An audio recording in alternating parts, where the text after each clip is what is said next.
How do you sort of manage or balance, rather, sort of your altruistic beliefs and aspirations and making those realities, and sort of that North American lifestyle? You still need a house, you're still wearing nice clothes. Like, how do you balance those two things? It's tough, man, because yes, cool.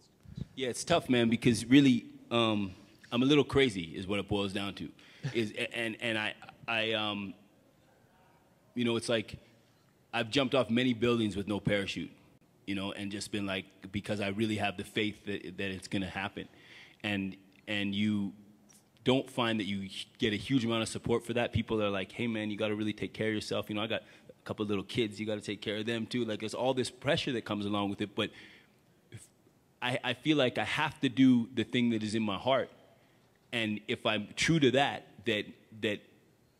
I'll find a balance in it. And it doesn't, but it doesn't come from just like this, you know, that's not like stoner ideology, right? I can't just be like hit back, like, yo, man, I'm gonna change the world, like, yo, blah, blah, blah, blah, blah. Like, it's not, that ain't it. I bust my ass, man. I work so hard, like, to the point of, you know, sometimes people have to slap me on salt, take better care of your health, you know, or people are like, yo, did you sleep? Like, I only sleep about 4 hours a night, and I've been like that my whole life.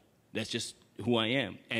And for me personally, the things that I'm passionate about and my desire to give something back, whatever, you know, is burning in me, whatever, the way I was raised and the influence I've had in my life, I have to do it because it's connected to really my sanity. Like, if I'm not doing it, then I don't feel like, I don't know what I'd be doing. So, and at the same time, it took me a long time to get to the point where I wanted to even make money, because I thought if I was making money, then I was doing a disservice to the thing, and, you know, they got to make change in this, and it's like, I had to chill out on that, and it's like, there's a balance. So, you know, and it's hard, man, but it's a combination of faith, hard work, and also being focused. Like, I don't try to do a million things. You know, For Real was a big project to lift up, and I focused on that and Kanon for the last 6 years of my life, and they both come to fruition. We'll see how far they go, but they present new opportunities. You know, now that I did a TV show, and I was like, wow, okay, now I know how to produce TV, and now I'm looking at, every time I go to the movies, I'm like, So maybe that'll be next. Cool. Thanks. So first of all, what's up, man? I'm Dylan. Just want to say huge respect. I remember reenacting Northern Touch for a grade 8 drama project back in the day, man. Lip syncing the whole thing. But anyways, man, huge respect. Eh? Do you have video of that? I wish I had a video of that, man. Maybe the drama teacher's got one. Oh, man. What was I going to say? Anyways, first of all, again, just to compliment you one more time, I mean, you're talking about the ripple effect, and clearly you're doing that. You know, and even the people watching these videos and the people who watch you on TV, it gives them that sensation in them to hopefully find their potentials within themselves. So again, huge respect for what you're doing. Question for you. I'm a self-proclaimed raptivist myself, and I've traveled a little bit, and I've seen that hip-hop is big in the world. I just got back from Ghana, and kids are like all about rap, and you know, but it's, what I found is that a lot of people don't really get access to stuff like Kanon or Black Star or stuff like that. You know, it's like you get access to what the industry allows you to get access to, and obviously that's who's got the most money, right? So I just kind of want to get your take on that, on what you've seen of people's perceptions of hip-hop, because, you know, you see 50 Cent, and you see, you know, maybe some Jay-Z and Akon and stuff, but you don't get to see, like, Black Star, Kanon, you know, all this stuff. Well, so, I mean, the thing is like, me and Kanon talk about that all the time, right? And, you know, for right or wrong, sometimes you know, the thing that is kind of the underground, the thing that is the most potent, by virtue of it being underground, it almost stays underground. Like, you know, like certain guys, like, you know, Immortal Technique is never going to get played on the radio because he says crazy shit. It's truthful, but they're not going to play that on a commercial radio station. It's owned by Fox. They're not playing that. And that's cool. I love him, and it's great.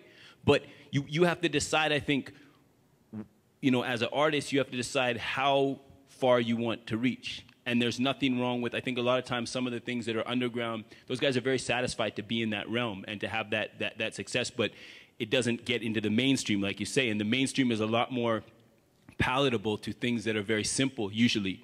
And it's very simple to, you know, to portray the stereotypical image of an angry gangster black man with his shirt off and pointing a gun at you. The world kind of loves that image, unfortunately, and we've bought into it over and over, time and time again.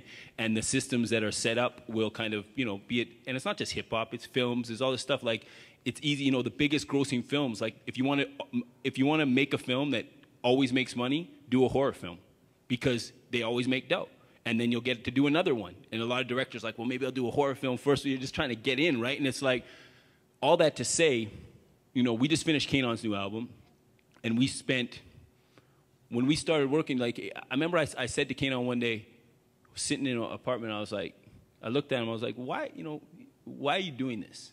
It's a real question for artists. Like, what do you want? A lot of times artists, you know, so let's say someone wants to be Mariah Carey, but their answer might be, well, you know, I just want people to hear my voice. And Kanon didn't skip a beat. He looked at me, he's like, yo, I want the most people possible to hear my message. I want to be massive. I want to be the guy. I want to be that guy. And I was like, interesting. So I filed that somewhere in my head, and I'm sure it had something to do with when he convinced me to get back to work. But I could still hold in a grudge, so you know. But you have to decide if you want the mainstream, if you want to be credible or incredible. And you have to find a plot to get there. Now, when we were 6 months into Kanon's first record cycle, we did our first record, we did the video in Nairobi and stuff, we're rolling along. Everyone's buzzing, yeah, Kanon is like this kid from Somalia, he's like a refugee, he's a war rapper, blah, blah, blah. So all the record companies come knocking. Sony, they lined up. They all want to give us a record deal. I looked at it, we were broke, we needed the money, it was good dough. We said no. We said, because I realized really quickly that he would just be that. He'd be the refugee war rapper. It wouldn't connect because it wasn't developed enough. And you'd get to that point where I've been before when I did like Chaos's first deal or Cardi's deal, where you're like, they're like, we love you, we love you, we love you. And then you're like, hello? Hello? Hello? You can't get nobody on the phone. So we did it ourselves. We hustled, we worked for 4 years, so almost 5 years. We traveled all over the world, did over 500 shows over the course. Like, we did 2 years to make the record, 2 years, played all these shows. Then we got to a point where we're like, okay, we've established this fan base. Then we went and did a record deal. We're signed to Interscope. We're signed to the guys who put Jimmy Iovine, who puts out 50 Cent, all these guys. I'm getting emails from him, those guys, that are like, yeah, we're pushing Kanon at radio. Like, cool. But they can't take away the base that we built. They can't take away the thing that's there. So we really, I guess what I'm saying is we had a long-term plan to try to shoot for that thing. Like, and now we're getting access. I mean, they had a half-hour piece on CNN on him the other day. We were yesterday in Atlanta doing this thing with MTV. It's like the cycle of how they promote artists is like basically this merry-go-round that turns around like 4 times a year, and there's a crop of artists on it, and they throw them out, and they all get the promotion. Most of them disappear, and 2 or 3 of them get through.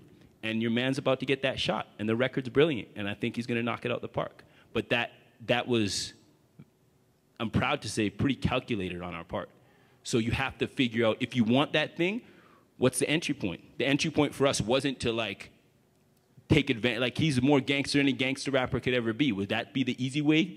And it might have even worked, but that's not what he's trying to say. And shit, could we have timed Barack Obama and all the things that are happening in the world? You think this is probably a pretty good time for a voice like Kanon's? Couldn't have planned that. If it's supposed to be, it's supposed to be, but you got to work hard.